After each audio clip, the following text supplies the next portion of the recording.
I think we've touched on some of this already, but I know people always go to what's the practical stuff. So when you're actually working with the team practically, what's some of the stuff that you do? Yeah. So we always start with looking at, okay, where is the current reality for a team?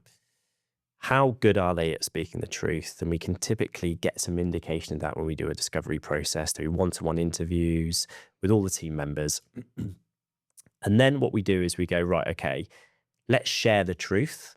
Let's share the patterns and the things we've noticed through an element of discovery that we do and help people sit with the truth of where they are right now. I think that's the first thing we'll do in every single team that we work with.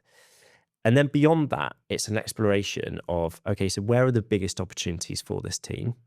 What are the things that are really getting in their way? And this is where, for every different team, that journey can be very different. But it Mm. is similar things that come up. Natalie was talking about conflict. Time and time again, that will come. We're not very good at having conversations that we need to have. And it's interesting because these things come up time and time again. And what I see with the teams that really excel compared to those that don't, and they will continue in 12 months' time say we're not very good at the conversation piece, is they do the work. So we lay out the foundation straight away to say, look, we're going to share a light on or shed a light on the opportunity for you, but you need to do the work.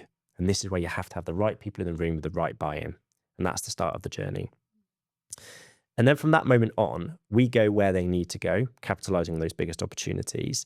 But there are some foundational pieces around mindset and conversations, which typically we will go to before we go to anything else. So from a mindset perspective, ask them the question, which we typically ask, who is your first team? People say, what do you mean? What do you mean? Who's my first team? Well, who is your first team? They say, well, it's my functional part of the business that I lead. They're my first team. And then when I come to the senior team, it's like another team. And as they say it, they realize, oh, Yeah. my mindset is at a functional level, not an enterprise level. So we work with them to help them really identify what a first team means.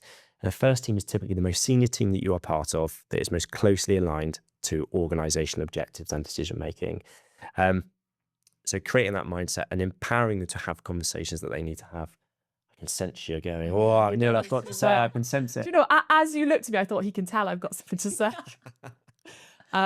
Which actually is a shared mental model, right? I think what I'm noticing, so it's almost taking that to a different level. There are also teams of seasoned execs who know the answer to who's your first team, and they know the answer is this team. I think we're good at taking them to the next question. Was it what are the behaviours then? What are first team behaviours? Because I think people can go, this is my first team, but does that really show up? And what do the behaviours look like?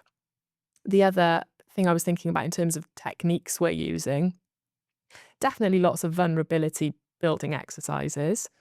You know, sharing more about our lives, our experiences. It's a tried and tested technique. Yet it's still an uncomfortable position for people to be in, to really share. These things have really shaped who I am and they shape how I behave. And it's helpful for you to know that sometimes I might react this way because of this thing. I'm also a big fan of a meta conversation. I know you're going to laugh at me about my consulting speak, but I think we're good at a real conversation taking place in the room, and then almost blowing the whistle and going, what happened in that conversation? Let's just look back at that conversation. I noticed your body language, or I noticed your response. Tell us more about what was going on for you in that moment. And I think we've had good impact by stopping the conversation and being able to review it. And I actually do think when teams can do that on their own, that is a good indication that there's soul there. So can a team go, well, we did that conversation, it was hard. Hold on, let's review it and let's be absolutely honest about, we do it sometimes, the leadership team, you know, when was I triggered? When did I have an emotional reaction? What was happening for me in that moment? And to be able to do that sort of cleanly, yes, that was how I behaved in that moment and that's why, and this is the help I need to move forward.